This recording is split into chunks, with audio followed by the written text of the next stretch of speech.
CEO of the Egyptian Center for Economic Studies, and it's a happy occasion for me to welcome you here in this very first session and the seminar of the center with all its two parts. The first is the Guide to Industrial Development in Egypt, and this is an initiative under the sponsorship of the Prime Minister through sponsoring the guidance. For the other part, the result of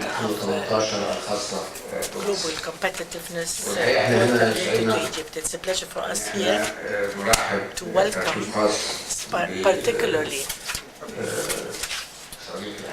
my dear friend, Dr. Ahmed, the Vice Minister of Planning and Follow-up, and Dr. Gihan, Advisor of the Prime Minister for Economic Affairs. As a matter of fact, the Prime Minister is unable to arrive because of the cabinet meeting today. And please give me an opportunity to our center, ECES. It is a research independent center and profitable through its specialized scientific researches and constructive social development to develop economy and propose amendments and the promotion of economy in order to help the sustainable development in Egypt based on economic competitiveness. Dr. Abla will like to add and social justice in addition. بخصوص موضوع الجلسة الأولى من الندوة هو نتيجة الاستثمار في مصر هي مبادرة من المركز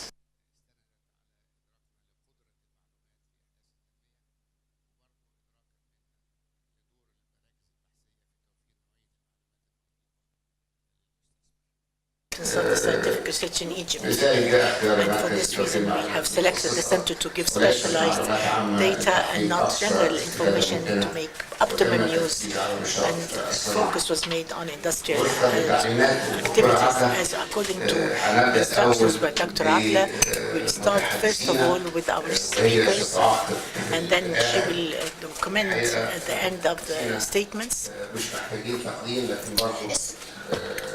They do not need any introduction, but we have Dr. Ahmed with great experience in academic experience in private sector and public sector as well. As a matter of fact, he is an economic researcher, and he was an advisor in the World Bank and occupied several posts, including head of the economic department in the AUC and the economic counselor for the Authority of Investment in Egypt and the OECD. Governance for West Asia with the United Nations. He is a graduate of the AUC in economy, and he had an MA from the same university. And he has a doctorate in economy from Maryland in College Park. They have publications in the different economic aspects. Statistics, he is a great figure, as a matter of fact. Dr. Gihan Saleh, she is going to be our first speaker. She is an advisor to the Prime Minister. She occupied many posts. She was head of the Department of Technology in the Maritime University in the field of nutrition, and she was the one who proposed logistics department in Iran. And she has worked in many economic fields and has contributed a large number of economists in the methodology and the path towards. And it was named the Economic Constitution. She has a master's degree, economics from Chicago University. Good morning, ladies and gentlemen. we are together today this morning.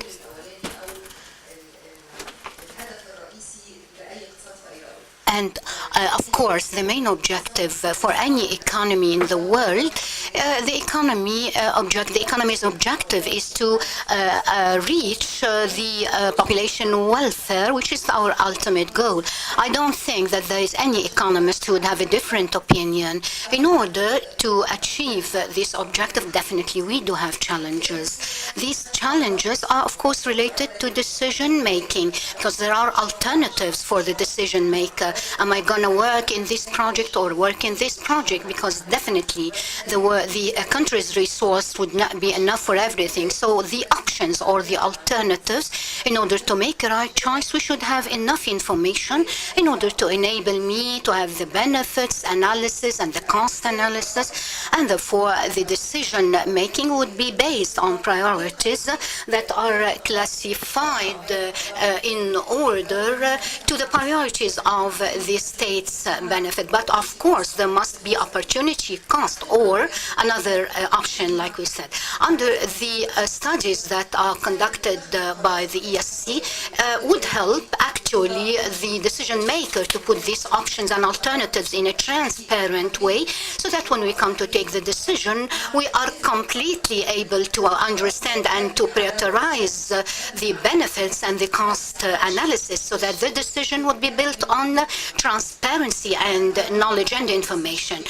Today, we have two segments. The first is your guide to industrial investment in Egypt, and the second is the report of competitiveness. That's why His Excellency the Prime Minister was giving this concern, very high concern, this topic.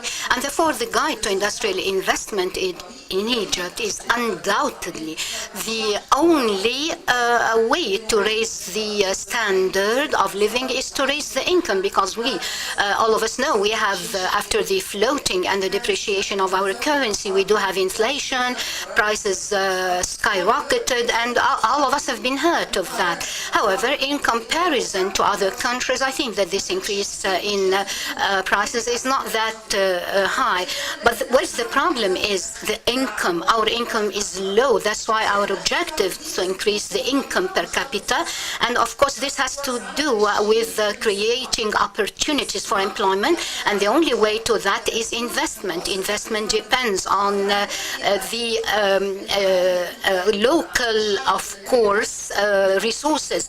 So our only way is the foreign investments, which will not be there unless we do have your industrial investment in Egypt, and also cannot take place unless we have indicators that are going to rest assured the investors that there are opportunities. We'll see as to the competitiveness report, we'll see that Egypt is on the right track to attract investment, and that the environment is really very compatible. This industrial investment in Egypt is very important because, of course, it will usher us to the options and the positions where the investment can be very beneficial. We've got to give the investors indicators to enhance our revenues. That's why the two events are very important. We are all looking forward to look at the industrial investment. This is very important, and we also are very eager and looking forward also to see the challenges that we are facing through the competitive report. We do have a lot of work in order to reach improvement in economy. I do thank very much the ECES, because all of us as economists do understand and are grateful to the efforts that they are undertaking. At the very last recent times, they really became a real experts in putting the best researchers, and we all benefit of this. We care very much and very much concerned about the seminars and the reports. I personally attend all of them, because all the reports come into a report that is raised to higher decision makers of the state, so that we can take our best chances. Thank you, and I'm looking forward also to have a lot of benefits from Dr. Abdel's presentation about the Guide to International Investment in Egypt and other topics. Thank you, Doctor. And then the word to Dr. Ahmed Cavalli. Good morning, everyone. At the very start, I welcome all of you, and of course, I thank the ECES and the trusteeships and Dr. Abla for this kind invitation. After my colleague and friend Dr. Gihan, has given her word, it's difficult for me to have something to add. But maybe my intervention would come in the first segment of the event, which has to do with the industrial investment in Egypt. Maybe I want to say also before that the ECES are doing a lot of research time ago, and I hope and look forward to have an enhanced role in evidence-based policies. We don't want economic studies and researches in Egypt. We don't want it to come out of political compatibility and appropriateness. It should depend on studies and be proof evidence, so that we can assure and trust that we have realistic and scientific information. In the Ministry of Planning and in the government, we do our best, of course, to put this as a priority. For example, we do our best to get into the perspective economic icons and modules in order to look better into the economy, and we also look into the influence of decision-making on economy, on investment, and as Dr. Gihan said, on income and the expenditure levels, and these very important points. We can't have policies without having a scientific conceptual view for the effect of these policies on economy from the different aspects. I think, and definitely I think you see the same vision with me, that all the very important tasks and activities taken by the ECES are very important, and this helps the decision makers to take, of course, the right decision.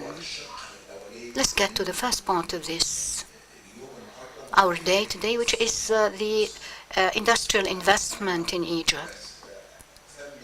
I enhance and uphold, of course, the choice of this topic. If we divide investment, and we have two good big things, investment and industry.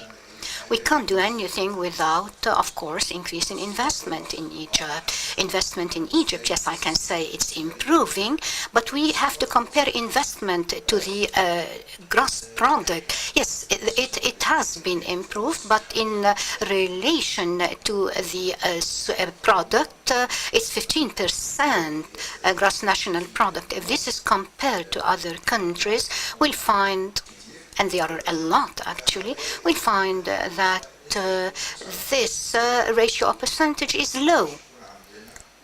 It doesn't make sense that the investment rate would be 15 or 16%. In order to reach our ultimate objective of development, this investment should reach more than 20%. This is very important, but unfortunately, if we look into the development of investment in Egypt, we are going to discover it's weak for different reasons. We must consequently have a certain orientation and vision to support the private sector so that we could reach a good increase in the investment rate. No way we can have a quantum leap in economy without investment, because development and growth is based on investment, not in the short term only, but also in the long term. You are an economist and you know better than me that development and the theory of development does depend on investment and capital. So, of course, this has effect on the short term and the long term. In that sense, we should go into the policies to increase the investment rate that we have right now. We should work on that. In the ministry, of course, we know this is a priority, and we're doing our best to push this investment rate forward in order to reach a level that that would give us the ambitious, sustainable development that we need. This is for the investment part. Let's go now to the industrial part. Industry,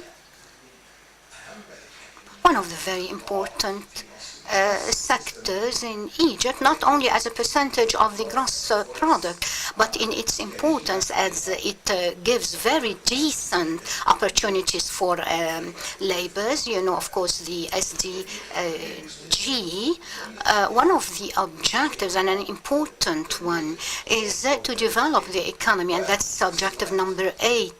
Meanwhile, providing appropriate and decent job opportunities. Where does that come from? From industries. Industries that are capable to give employment opportunities in the formal sector, and at the same time gives a good return to the laborers and to the employees. That's what our objective is, job opportunities, decent ones. If we look into the other experience of other countries, we are going to find that being concerned and enhancing the industrial sector is a common denominator among all the countries that really had a leap in development. Yes, we had good industrial development, but our ambition is more the added value. Let me talk about the added value. This is very important. We should have sectors that would give us the added value. This added value give us salaries and payment, give us profits, and give us competitiveness, the bottom line here. It doesn't stand to reason, for example, it shouldn't be like that, because there is a devaluation of the exchange rate is 100%. And the export increase is 16 or 17%. What's the reason behind that? Reason is that we are not very much into the industrial sector. We should give it more concern. There is government, and that is raised to His Excellency, the Prime Minister. There are different scenarios to improve the economic status. The industrial sector is the first one that should, or that is really snatching the most important. Maybe I took more than my time limit, so I thank you for well listening. And I also thank so much the ECES, and God willing, we hope and look forward that this event will be interactive and beneficial.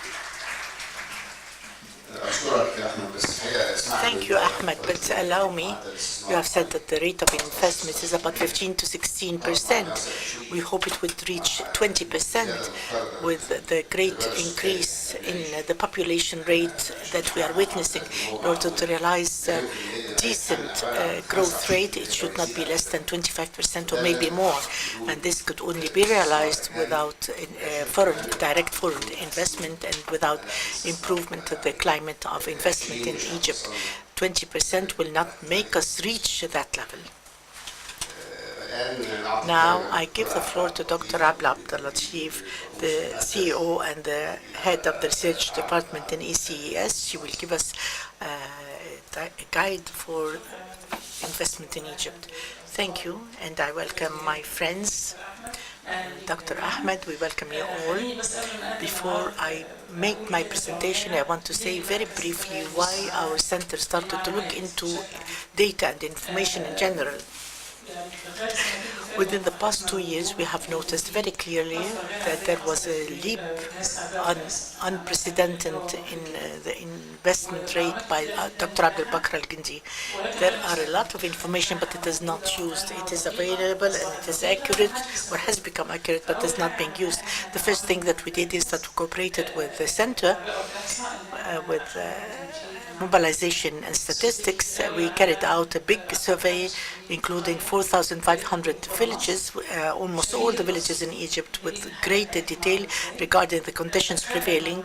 And we took that information and we amended it and translated it to a program for every governorate, perhaps a path work for the governor in the different villages and different provinces with the different priorities needed in order to use the information plan where the governor would be accountable and the prime minister and the president and the parliament would make people accountable. That was the beginning of something, and as a matter of fact, some of the governors took that matter very seriously, and we want to repeat once again that survey. That was the first part. As for the second part, we have found that it was related to small industries and entrepreneurship. People are lost. They don't know where to head to. We have a directory or a guide that was aided. We were aided by the Canadian Embassy. It's a guide for women comprising all the needs and priorities, not only for women, but all the different laws for the corporations. And we were trained at the different banks that work with the SMEs and the National Council for Women.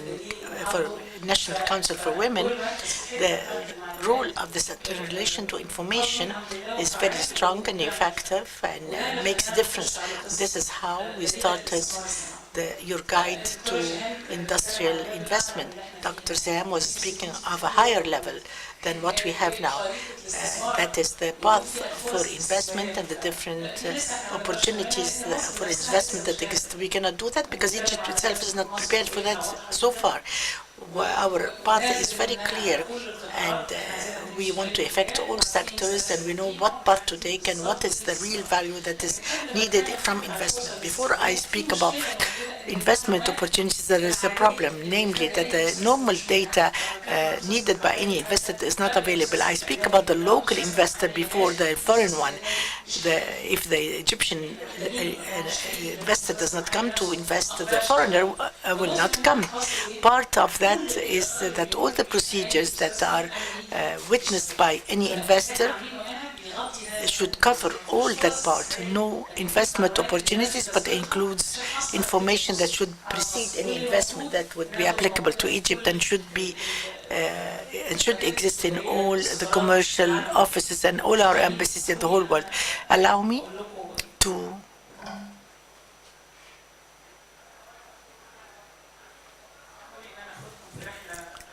take you on a journey inside that guide.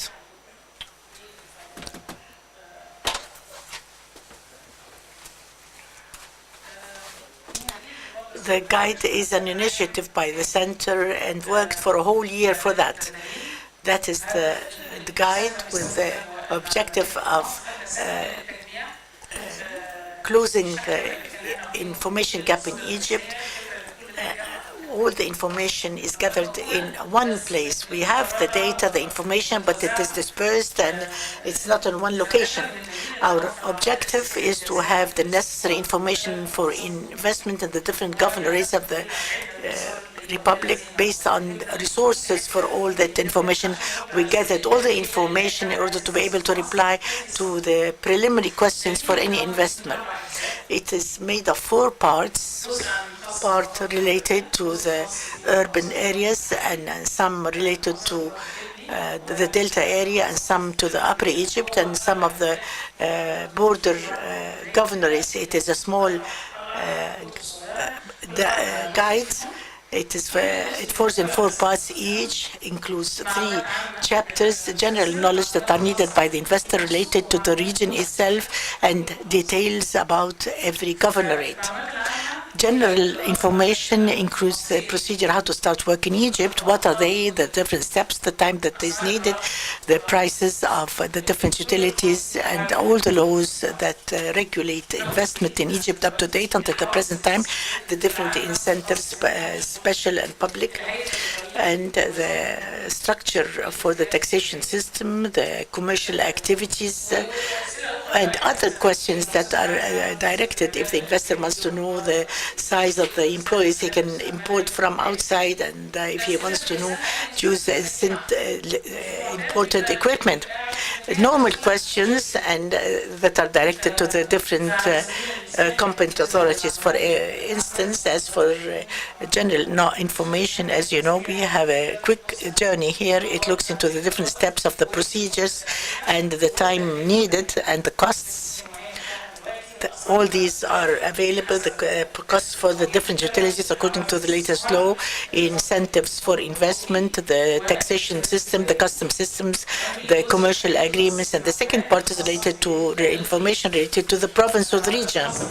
Those information includes the following. We have a plan, we have a map, the different governorates of the whole region, their names, the number of the population, the size, the nature of the population in the region, the number of the industrial zones that exist, and we look into the information related to the industrial zones and what do they provide, and we give the link to reach those provinces through modern technology. Also, we have the different posts that exist in the region and the different distances between those regions and the different governorates of the region. The detailed information related to every governorate has the size, the population, the indicators of the employment force, men, women, the standard of education, unemployment, those unemployed, are they educated or not? All are general indicators, the industrial zones and the infrastructure and the different challenges faced by the governorates, and those challenges for us is equal to an investment opportunity. Challenge means that I have to reform something. For instance, the model from a governorate like the urban areas like Alexandria, we speak, for instance, of its size, the kind of population. All that I have mentioned exists here in detail.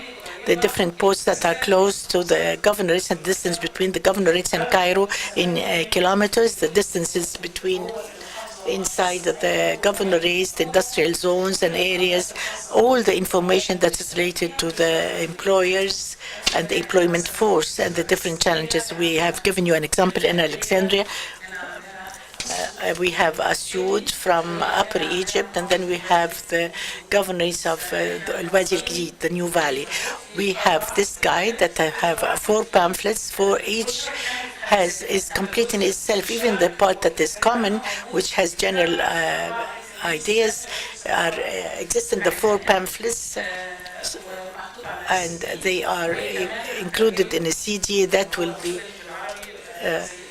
interpreted, because if they remain in Arabic, it will be directed to the local investor alone.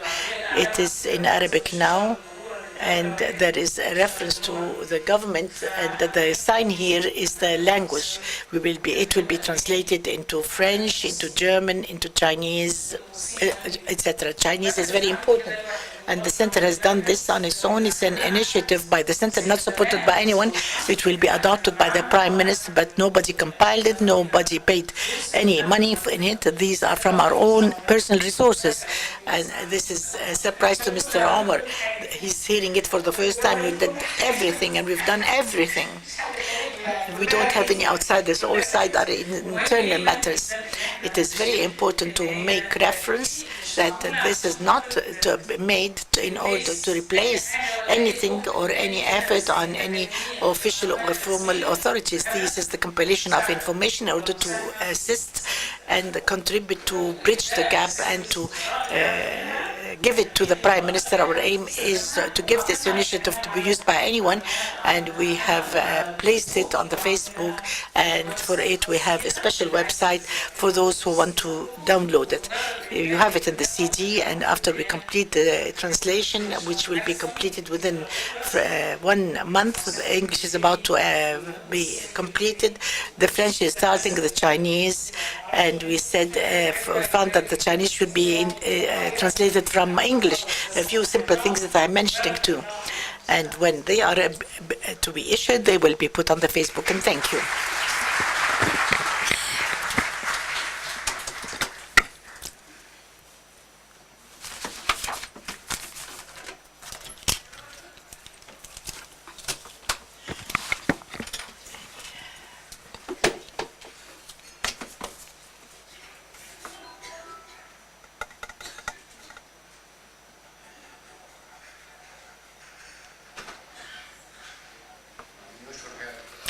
We want to thank Dr. Abla.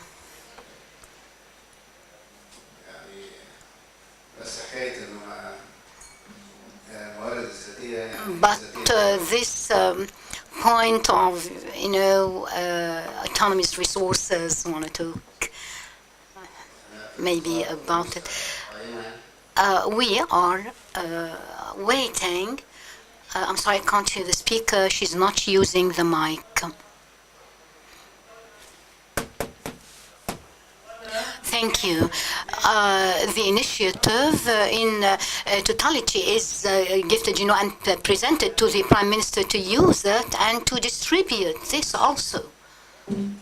So, yes, to use it.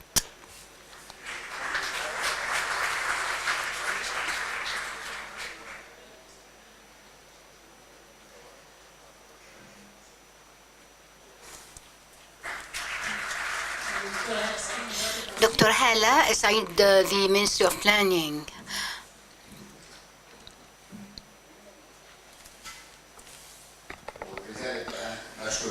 We also extend our thanks to Dr. Abla once and again.